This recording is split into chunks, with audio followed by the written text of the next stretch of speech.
Assalamu alaikum. Good wishes to all dear students. I am Bashir Ahmed Dar. Today let us deliberate on an interesting topic, that is kings, farmers and towners. It is the second topic of our 12th class history book, Themes in Indian History. आपने पहले ही हड़प्पा तमद्दुन के बारे में पढ़ा होगा। उसके बाद अगर आप देखेंगे हिंदुस्तान की तारीख में 600 कबल मसीह से लेकर 600 क्रिश्चियन एरा, जिसको आप एडी भी कहते हो, उस दौरान हिंदुस्तान में बरी सगीर में बहुत सी अहम तब्दीलियां वाक़ा हुई। आपने वेदास का नाम तो सुना ही होगा। 4 वेद हैं। तो ये वेद कंपोज करने का प्रोसेस है, it was during this period, that is from 600 BCE to 600 Christian era, that these Vedas were composed. And you know that these Vedas, besides having the religious importance, are an important source for ancient India. Then there was another development, that was the agriculture settlements. Agriculture settlements, ज़राअत, काश्तकारी, it emerged almost in every part of the subcontinent, whether it is North India, whether it is Deccan Plateau, whether it is the terrain of Afghanistan. तो बरसगीर के तकरीबन हर हिस्से में आप देखते हैं कि इस ज़माने में काश्तकारी या एग्रीकल्चर सेटलमेंट्स वजूद में आए। Then there was one more development that pertains to the burials. Burials, लोगों को किस तरह दफन किया जाता था, तो इसमें भी एक अहम तब्दीली आई।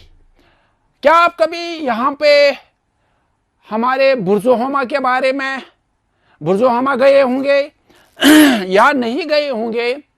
Then you just search from internet, from your mobile, the megaliths.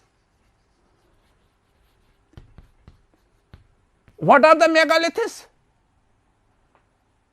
Megaliths are huge stones erected on the burial sites. जहाँ पे लोगों को दफन किया जाता था, तो वहाँ पे उनके कब्रों पे बड़े बड़े पत्थर नस्ब किए जाते थे। Then one more thing regarding these burials, that we see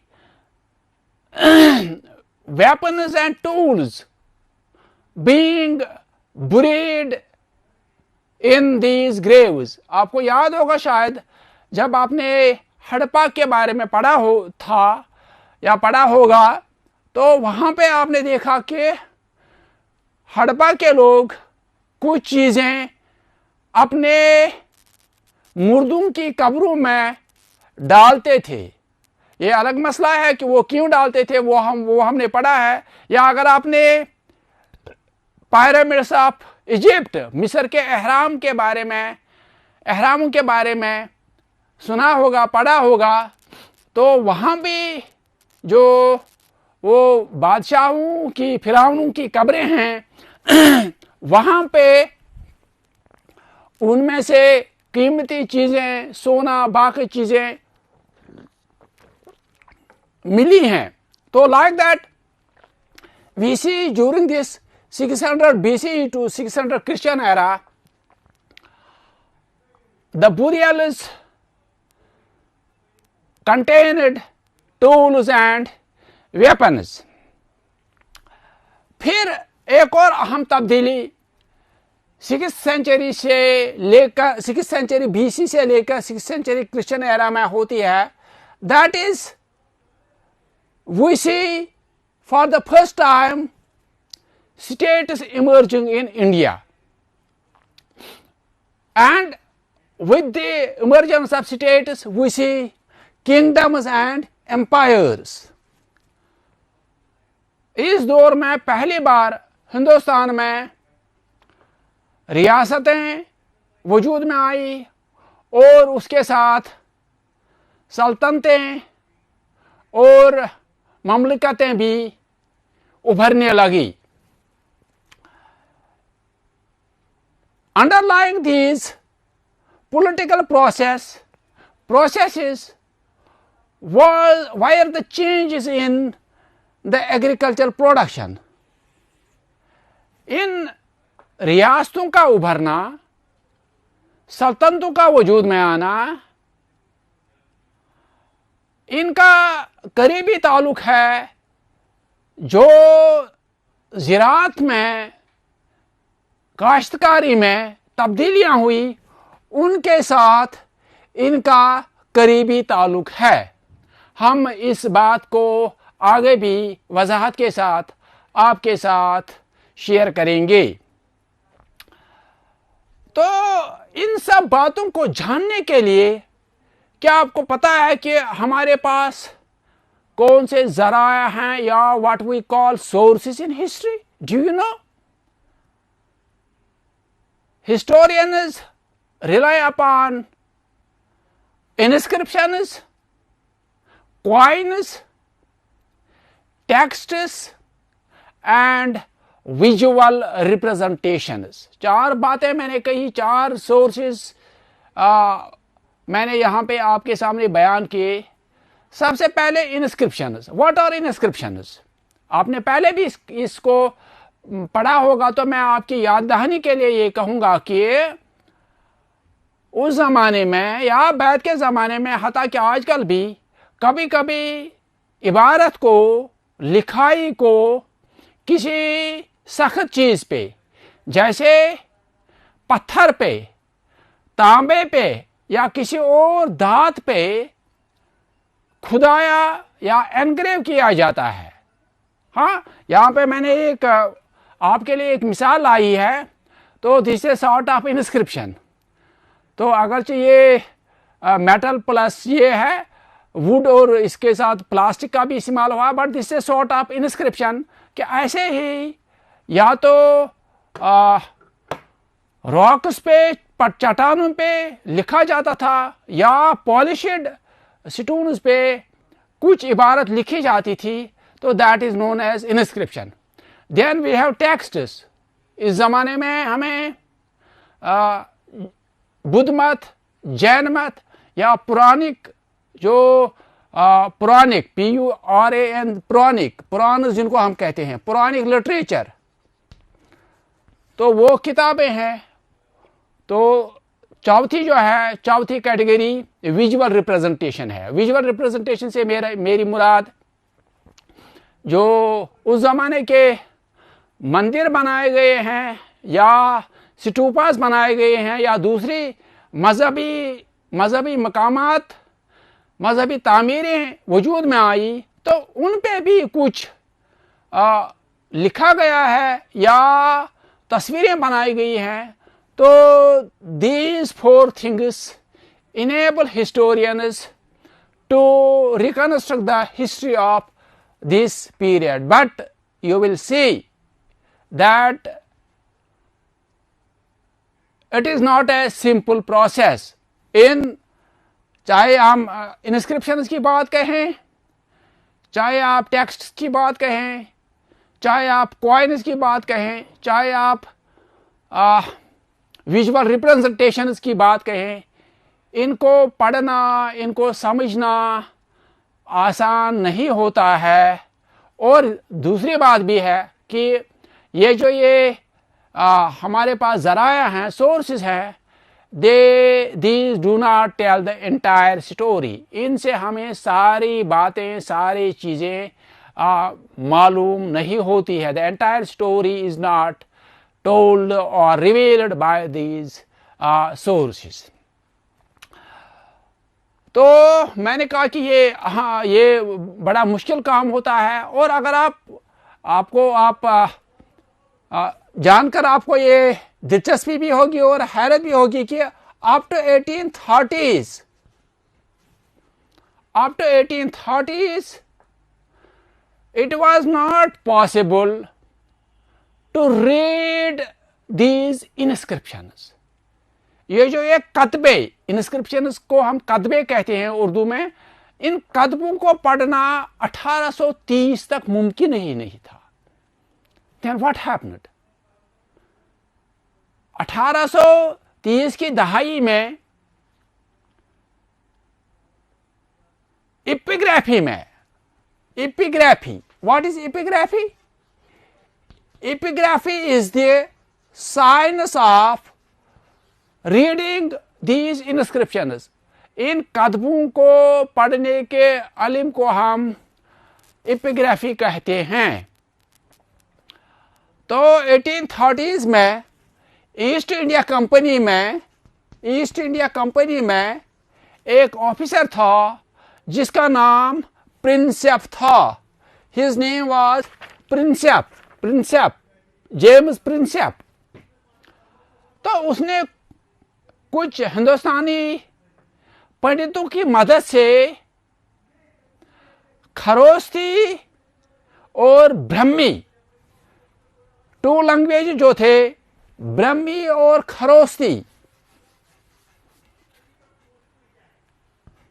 ब्रह्मी जबान में ये कतबे थे और खरोस्ती में थे। खरोस्ती जो ये कदीम जुबानें थी, तो इनको पढ़ने के लिए जेम्स प्रिंसेप ने कोशिश की, और this is an important development in the epigraphy of India. तो इन इंस्क्रिप्शंस में एक इस्तिलाह, एक टर्म बार बार आती थी, that was Piyadasi. That term was Piyadasi. मैंने यहाँ लिखा भी है पियादासी।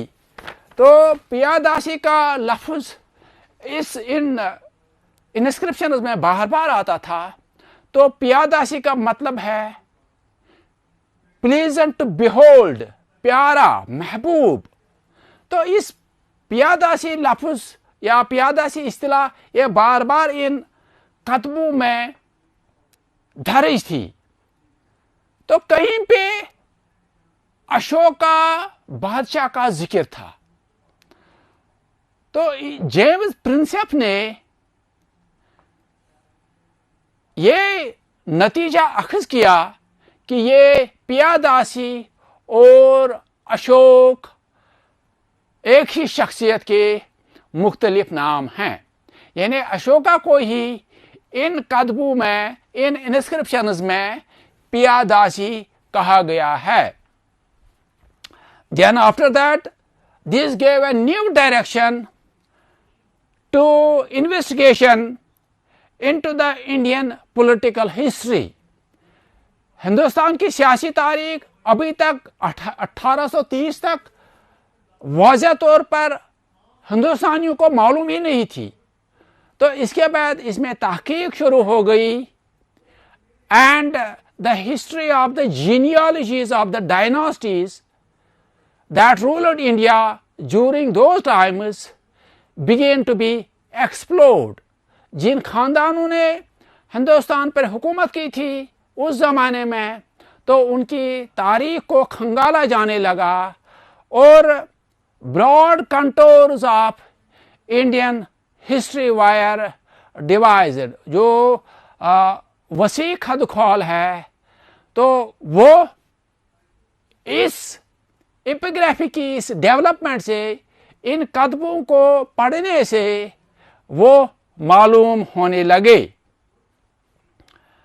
तो बाद में इस इन इंस्क्रिप्शन में जो इबारत है उस पर ध्यान दिया जाने लगा और पॉलिटिकल हिस्ट्री और इकोनॉमिक एंड सोशल डेवलपमेंट्स में क्या रिश्ता है, what was the relation between these political developments, emerging of states and kingdoms and empires and also the towns भी इसी दौर में हिंदुस्तान में वजूद में आने लगे। तो इन बातों में क्या सियासी जो अमल था और सोशल एंड इकोनॉमिक डेवलपमेंट जो थी, क्या इनमें कोई आपस में रिश्ता था? तो इनमें ज़रूर रिश्ता था, लेकिन कभी कभार ये रिश्ता डायरेक्ट या बराह रास्त नहीं था। तो इन्हीं बातों को हम इस क्लास में आगे वजाहत करने की, एक्सप्लेन करने की कोशिश करेंगे। Let us come to the earliest states.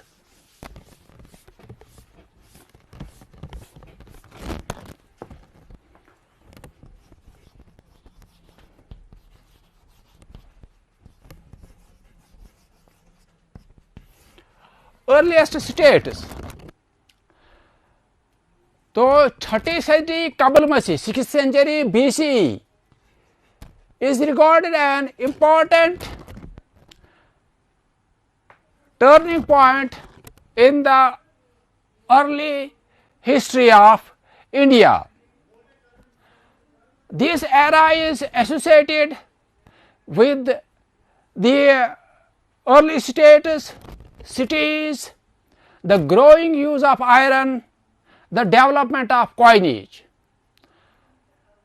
6ठी सदी कबल मसीह में एक तो स्टेट्स इमर्ज होने लगे, शहर और कस्बे वजूद में आने लगे और लोहे का, आयरन का ज़्यादा से ज़्यादा इस्तेमाल होने लगा और फिर कॉइन्स भी उभरने लगे और फैलने लगे।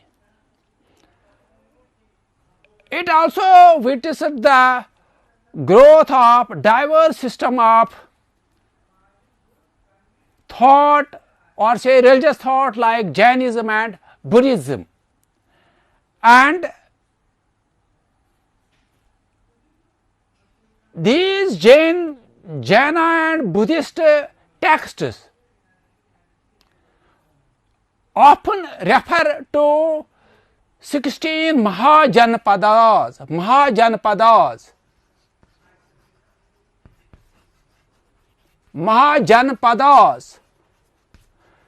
इन बुद्धिज्म, बुद्ध मत और जैन मत की अक्सर किताबों में 16 महाजनपदों का जिक्र है। Mahajanapada, it is the combination of 3 terms. One is Maha, second is Jana, third is Pada. तो महा का मतलब है बड़ा, अजीम, great. Jana means people. Pada, P-A-D-A, Pada means पाँव। जहां पे लोग आबाद होने लगे, आपको याद ही होगा, शायद आपने 6ठी क्लास में भी पढ़ा है, फिर 9वीं में भी इसका थोड़ा सा आपको जिक्र आया होगा कि पहले इंसान खाना बदोश था। वो एक ही जगह सुकूनत नहीं कर रहा था, खुराक की तलाश थी, मवेशियों के लिए चारा की ज़रूरत थी, तो वो एक जगह से दूसरी जगह खुराक की तलाश में जाता था। लेकिन फिर जब एग्रीकल्चर की डेवलपमेंट हुई, काश्तकारी वजूद में आई, तो इंसान ने एक ही जगह सुकूनती ज़िंदगी, सेटलर लाइफ इख्तियार की। तो जहां इंसान ठहरने लगा, करार करने लगा, कयाम करने लगा, उसको जनपदा यानी लोगों के ठहरने की जगह पाँव रखने की जगह कहा गया, और यही पहली स्टेट थी जहां पे लोग ठहरने लगे, एक ही जगह कायम करने लगे। तो this is the beginning of state. फिर इनमें कबीले आपस में मिलने लगे, यहाँ का कबीला, हमसाया कबीला, वहां का कबीला, इन्होंने आपस में इत्तेहाद किया, इत्तेफाक किया, and this turned into a Mahajanapada. अभी मैं आगे भी जिक्र करूंगा, जब मैं मगध पे आऊंगा तो मैं वहां पे फिर जिक्र करूंगा इसका। तो this turned a bigger state और what is known as Mahajanapada. तो मैं जिक्र कर रहा था कि जैन मत और बुद्ध मत की किताबों में 16 महाजनपदों का जिक्र है। हालांकि कुछ में तो फर्क है कि कोई और स्टेट्स या महाजनपद का जिक्र हो रहा है, कहीं पे और महाजनपद का जिक्र हो रहा है, लेकिन जो नाम आम आते हैं उनमें मगधा है, वाजी है, या इसको वृजी भी कहते हैं, रिजी भी कहते हैं, कोशाला है, कोरु है, पांचाला है, गंधारा है और अवंती है। ये नाम जो हैं ये इन जैना और बुद्धिस्ट टेक्स्ट्स में बार बार आते हैं। ये जो ये नाम आते हैं, this mean these wire important Mahajanapada, जिनका मैंने जिक्र किया कि मगधा है, कोशाला है, विची है, गंधारा है, पंचाला है, कोरु है, अवंती है। ये जो ये 5-6 हैं, ये इंपॉर्टेंट महाजनपदास थे। How were these mahajanapadas ruled? जरा गौर करो, सोचो तो ये इन महाजनपदों पे किस तरह की हुकूमत की जाती थी। Some of the Mahajanapadas were ruled by kings. कुछ महाजनपदास पे तो किंग्स या बादशाह ही राज करते थे, लेकिन कुछ ऐसे भी महाजनपदास थे जिनको गना या संघा कहा जाता था। Some of these Mahajanapadas were called घनाज और संघास, जिनको हम आजकल की टर्मिनोलॉजी में ओलिगार्की कहते हैं। Oligarchy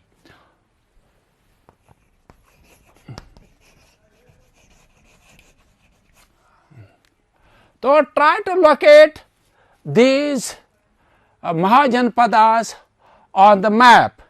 You will see the most of these Mahajanpadas were located in this region. इस एरिया में जो बिहार, उत्तर प्रदेश और यहाँ का झारखंड, यहाँ तक का इलाका है, यहाँ पे ये महाजनपदास ज़्यादातर वाक़ा थी। जबकि गंधारा आप देखेंगे, वो गंधारा इस इलाके में मौजूद था।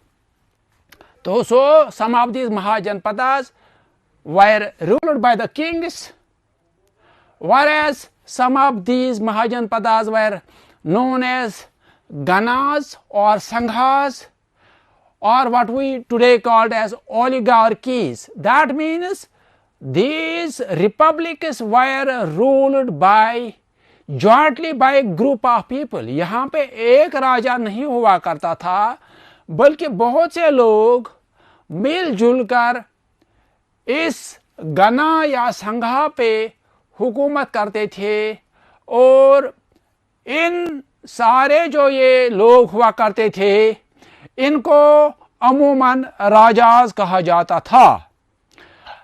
और शायद इन गनाज या संघाज में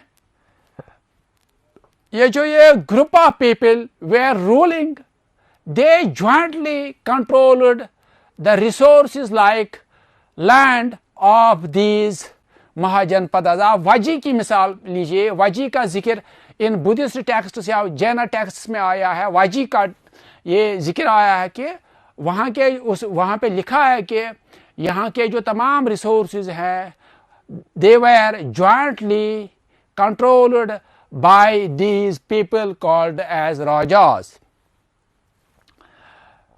हालांकि इन इन महाजनपदास की सारी तारीख को अखज़ करना बड़ा कठिन काम है, मुश्किल काम है, लेकिन आप सुनकर हैरान होंगे कि इनमें से कुछ महाजनपदास या कुछ स्टेट्स या कुछ एम्पायर्स 1000 साल तक कायम रही। Though the entire history of these Mahajanapadas is difficult to reconstruct, but let us remember that some of these kingdoms, states lasted for nearly 1000 years, या for nearly 1000 years. तो हर महाजनपदा की एक कैपिटल हुआ करती थी। Capital, you know, the seat of the government, seat of the administration, जहाँ से हुकूमत चलाई जाती है तो उसको कैपिटल कहा जाता है। ये तो आप सभी जानते हैं। तो हर एक महाजनपदा की एक राजधानी, एक कैपिटल हुआ करती थी, और इस कैपिटल के इर्द गिर्द किलाबंदी की जाती। It was fortified. आपने यहाँ पे देखा होगा, यहाँ कश्मीर में भी हारी पर्वत पे हमारा एक किला है, और वहाँ नीचे भी जिसको कलाई कहा जाता है वो भी किला था। जम्मू में भी हमारे पास बहु फोर्ट है, तो लद्दाख में भी हमारे पास फोर्ट्स हैं। तो you have seen these forts, और if you have not seen, you just click from internet, you can see the forts. या आपने लाल किला को तो ज़रूर टीवी से, इंटरनेट से या खुद बचपन देखा होगा। तो like that these cities wire fortified. इनके इर्द गिर्द किलाबंदी की जाती थी, और इन किलाबंद शहरों को इनकी मेंटेनेंस, इनकी देखभाल और फौज और इंतजामिया, maintaining these fortified cities, armies and bureaucracies required resources like taxes. इनके देखभाल के लिए, इन शहरों की देखभाल के लिए और फौज रखने के लिए, इंतजामिया के ऑफिसर्स के लिए आमदनी दरकार थी, पैसा दरकार था। तो ये पैसा कहाँ से आता था? इस जमाने में धर्मसूत्रास तहरीर किए गए। During this period, we see that Dharam Sutras. What are the Dharam Sutras? Dharam Sutras are the religious books composed by the Brahmanas, laying down rules and regulations for entire society, including kings. इन धर्म सूत्रास में ब्राह्मणों ने कवायद बनाए हैं, ज़ाब्ते बनाए हैं, कानून बनाए थे कि एक समाज को किस तरह से काम करना चाहिए। तो उसमें ये लिखा है कि जो बादशाह होंगे, जो हुक्मरान होंगे, उन्हें ये हक पहुंचता है कि वो लोगों से एक खास रकम टैक्स की सूरत में लिया करें। So the rulers levied taxes on peasants, traders and artisans.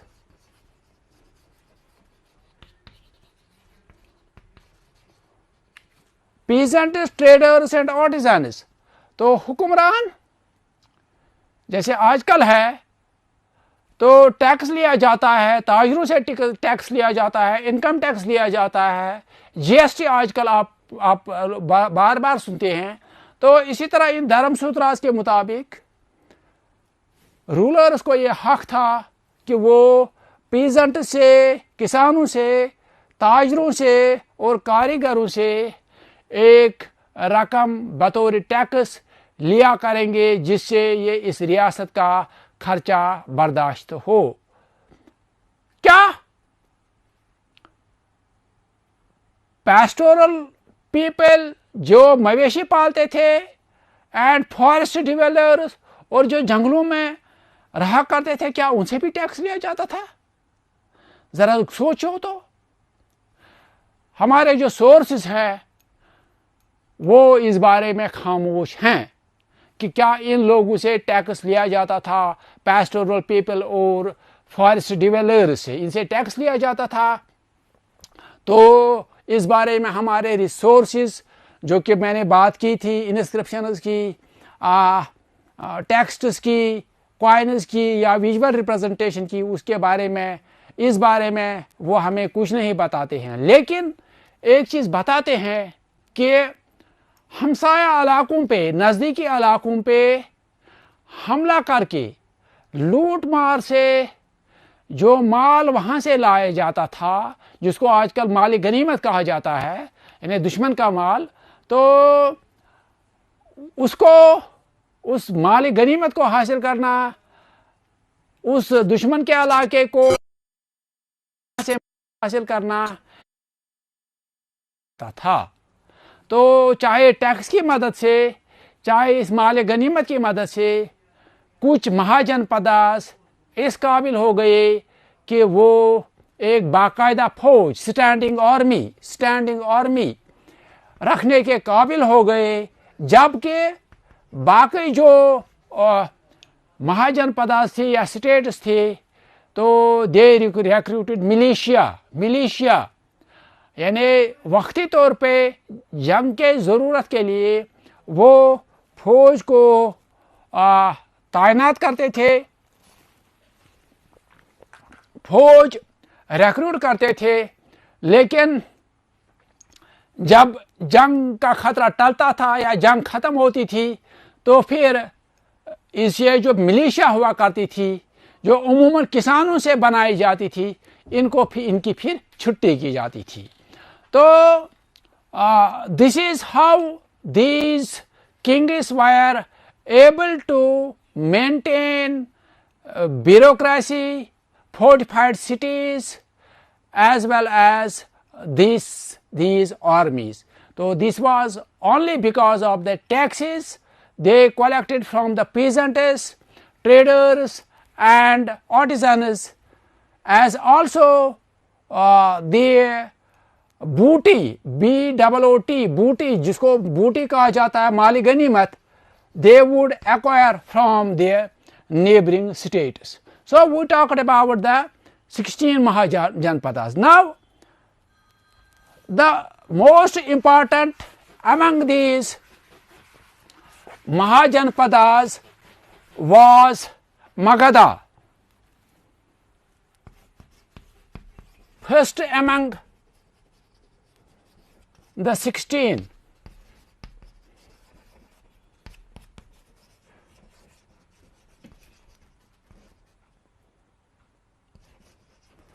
इन सब ये जिन 16 महाजनपदास का जिक्र आया है, इन सब में से जो अहम महाजनपदा स्टेट इमर्ज हुआ, that was Magadha.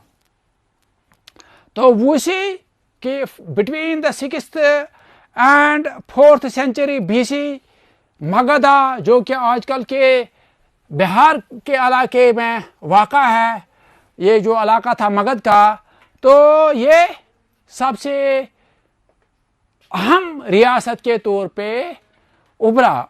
Now historians probe why only Magadha could emerge as a powerful and most important mahajanapada. किस वजह से ये सबसे अहम और मजबूत रियासत के तौर पे उभर आई? तो इसके 4-5 फैक्टर्स या वजूहात हैं जिनकी बिना पे मगधा की रियासत अहम रियासत या मजबूत रियासत के तौर पे उभर आई। First was the agriculture.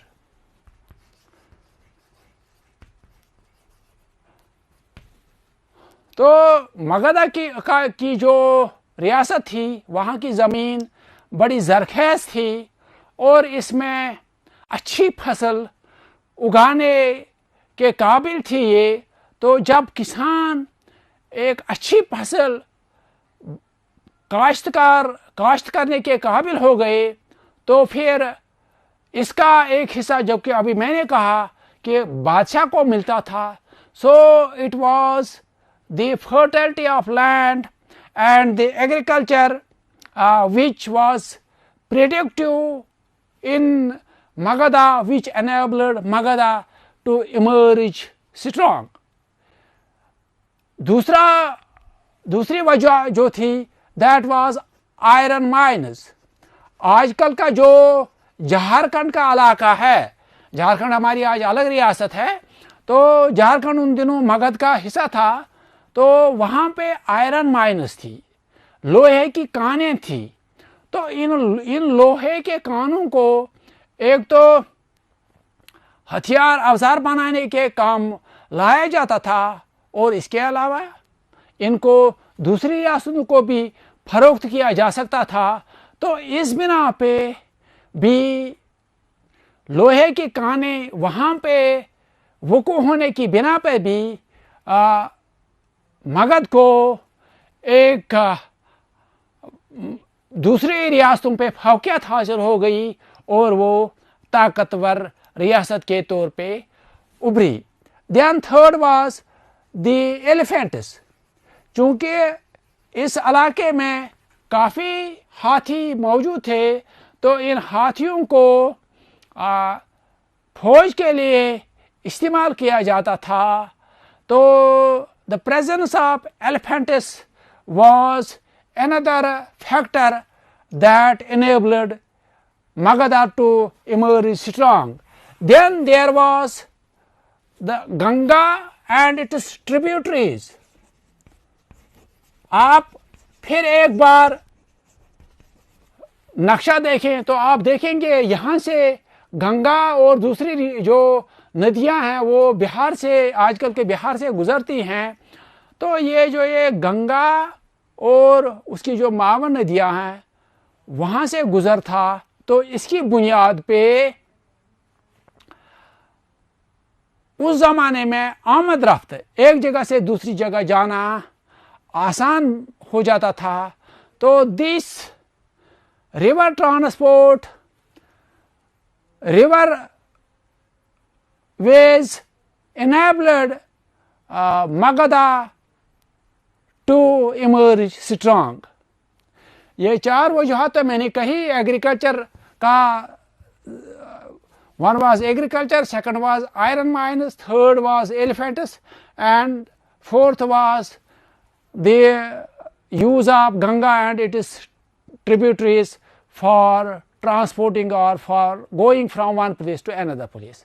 लेकिन जो जैना और बुद्धिस्ट टेक्स्ट्स हैं वो इन बातों के अलावा जिस चीज़ को वो इम्पोर्टेंस देते हैं, जिस चीज़ को वो अहमियत देते हैं कि मगधा कैसे मजबूत रियासत के तौर पे उभरी, वो है वहाँ के जो रूलर्स थे, बिम्बसारा, अजातशत्रु एंड महापद्मानंदा।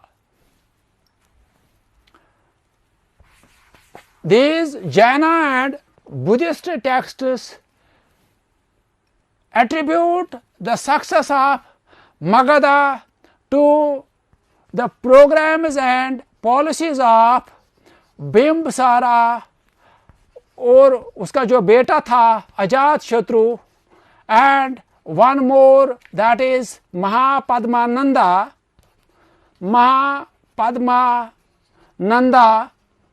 तो they used every fair and foul means to make this Magadha a strong empire. तो पहले इस मगधा की राजधानी जो थी उसको Rajagaha, Rajagaha that means the house of king. तो जो आजकल का राजगीर है, राजगीर आज भी बिहार में वाक़ा है, तो उसका जो असल नाम, पुराना नाम था, दैट वाज राजगाह। तो it was the initial capital of Magadha. लेकिन बाद में हम देखते हैं कि इन्होंने अपनी राजधानी को पाटलिपुत्रा तब्दील किया, जो कि आजकल का पटना है। Then the Magad had a second capital that was known as Patliputra in those days, and today we have Patna। तो ये पाटलिपुत्रा था, इसकी अहम बात यही थी कि यहाँ पे कम्युनिकेशन जो था, यानी जो गंगा और जो दूसरी नदियाँ हैं उनके किनारे पे ये वाक़ा था। इसलिए पाटलिपुत्रा की एक एडवांटेज ये थी, एक फ़ायदा ये था कि वहाँ से किसी जगह भी पानी के रास्ते से आसानी से जाया जा सकता था। तो this was about Magadha. Then we have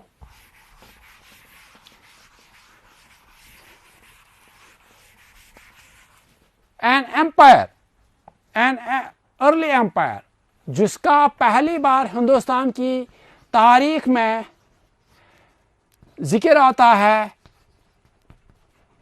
as an empire, that was the Mauryan empire.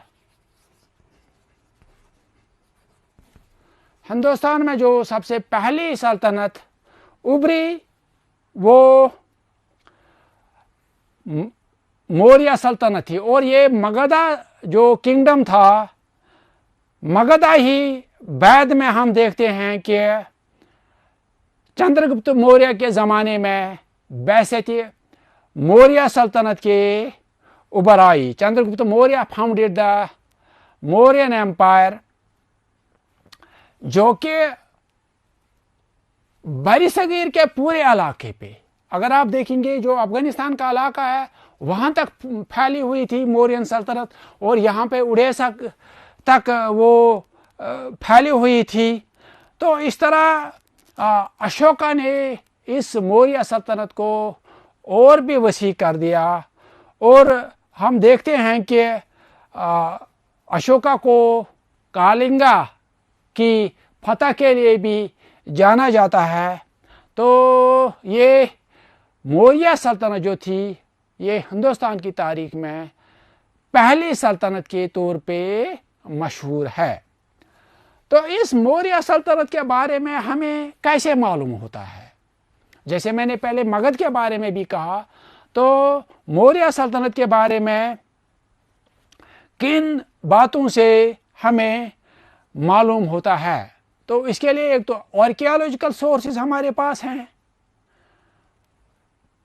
Archaeological sources, आसार कदीमा के जो हमारे पास ज़ख़ीरा है वो हमें इस मौर्य सल्तनत के बारे में बताता है। तो चाणक्य और कौटिल्य ने जो अर्थशास्त्र के कुछ हिस्से लिखे हैं, वो हमें इस मौर्य सल्तनत के बारे में बताते हैं। इसके अलावा जो ग्रीक एम्बेसडर मेगास्थनीज था, मेगास्थनीज के कुछ अवराक या कुछ हिस्से, मेगास्थनीज ने जो तहरीर लिखी है उसका नाम इंडिका है, तो इंडिका के कुछ अवराक या कुछ हिस्से दस्तयाब हैं या कहीं पे कोट हुए हैं।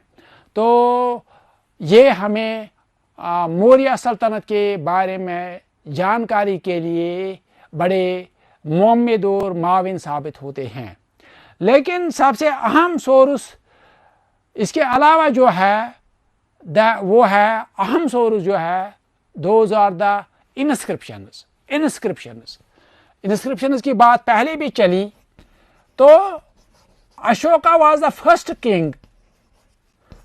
Ashoka was the first king who inscribed messages to the officials as well as to the people on rocks as well as polished stones, and these are known as inscriptions. पहले भी मैंने कदमों के बारे में बात की, तो अशोका पहला बादशाह था जिसने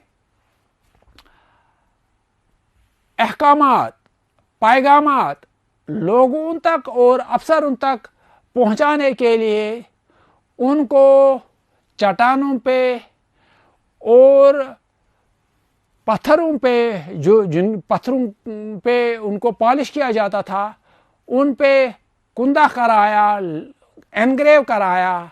जैसे अगर आपने देखा होगा कभी यहाँ पे, मैंने अभी यहाँ ये मिसाल भी दे दी, लेकिन आपने जो कब्रों पे जो स्टोन लगे होते हैं तो वहाँ भी लिखा जाता है। इसी तरह अशोका ने चट्टानों और पत्थरों पे कुछ ऑर्डर्स, कुछ मैसेजेस लिखवाई हैं, तो वो कदबे अभी भी बड़ी तादाद में मौजूद है, तो उनसे हम इस मौर्य सल्तनत के बारे में जानते हैं। इसके अलावा बुद्धिस्ट और जैना लिटरेचर और जो पुरानिक लिटरेचर है हमारे पास, तो वो भी हमें इस सल्तनत के बारे में जानने के लिए मुफीद है। सो आर लिस्टेड अर्थशास्त्र ऑफ चाणक्य और Kautilya, indica of Megasthenes, their archaeological sources, then Jaina, Buddhist and Puranic literature, and above all the inscriptions of Ashoka, which serve us as a source for knowing about the Mauryan Empire.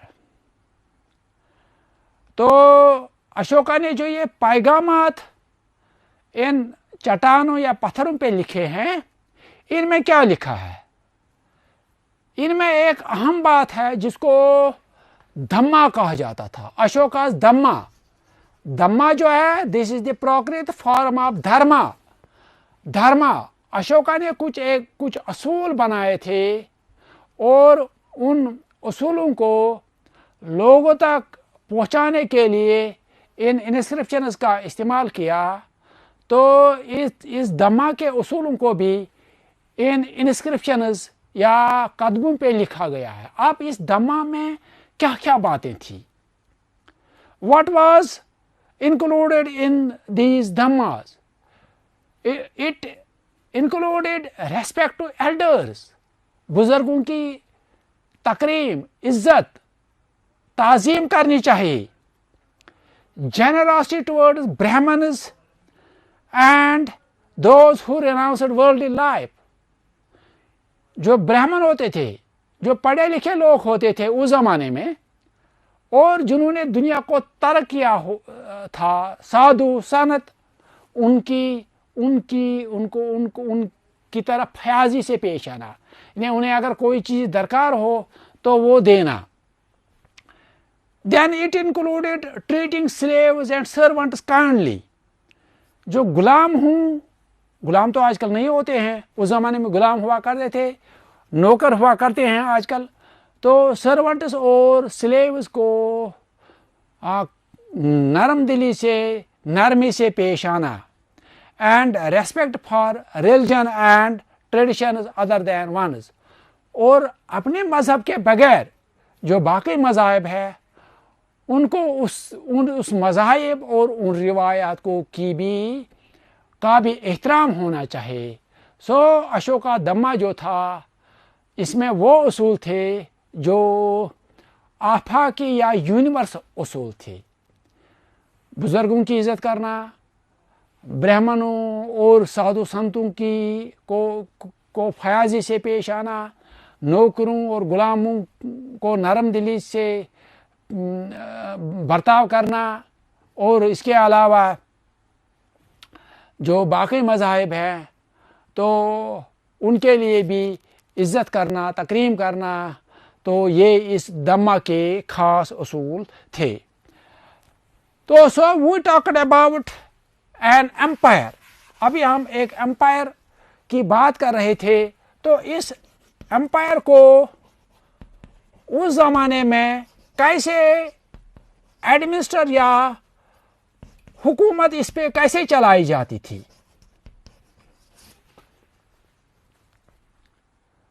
तो 5 अहम मरकज़ थे इस मौर्य सल्तनत के। सबसे पहले पाटलिपुत्रा तो इसकी राजधानी थी।